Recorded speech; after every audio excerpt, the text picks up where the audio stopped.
Thank you for joining me again as I continue with the topic of evangelism. You remember I promised at least a 6-part series, and I've done 3 already. And just to recap, I've defined evangelism, I've spoken about the preparing and distributing of tracts, and I've also spoken about personal hygiene.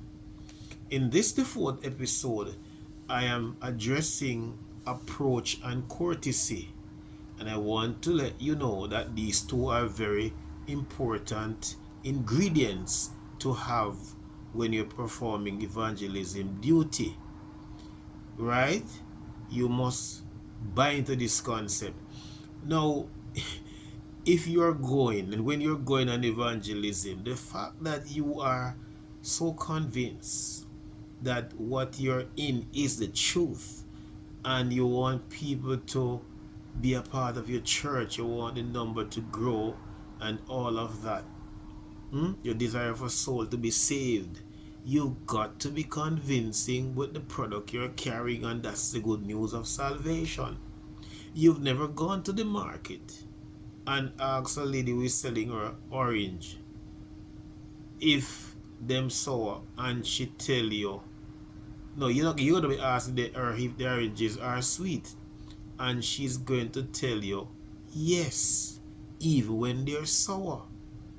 Because of what use would it be for her to come to the market to sell sour oranges when for most people it is a sweet one they desire? What sense would it make for her to have purchased the sour ones to come and sell you in the name of sweet ones? And then they'll tell you sometimes that your taste and buy is not allowed. I say that to say this: you've got to be convincing with your product. You have to buy into it yourself, and then the way how you pass on that information to people, they can become convinced too. But remember, I also talk about courtesy. Now, that is very important. And I tell you something, these two intertwine. I deliberately put them together. And I'm talking from personal experience here now. Everything you hear basically is my personal experience, right? Either I was in a group when it was said to somebody else, or I it was said to me.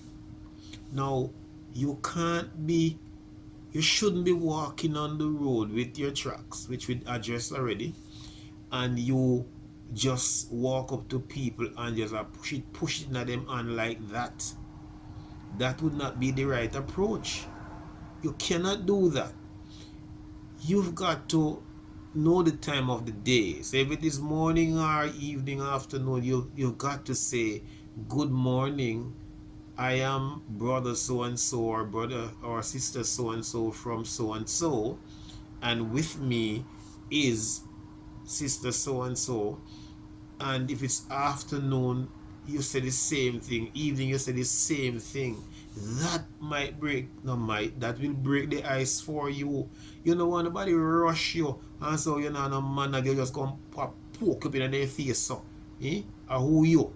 Who you be, man? You've got to approach the people then properly, and you've got to display some courtesy. Huh? That's what it takes. That's part and parcel of effective evangelism. So you start to demonstrate love and care for them whilst you are trying to win them over to Christ or for Christ. So you being out there, can I speak, would be like the receptionist in a business place. They see you first because you went to them, right?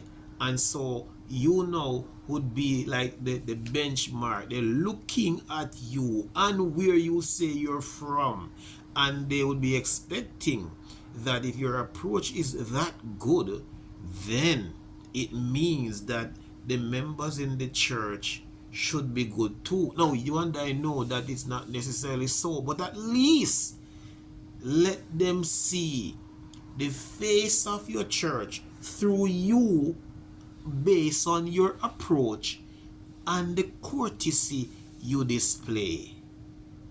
Let it be so.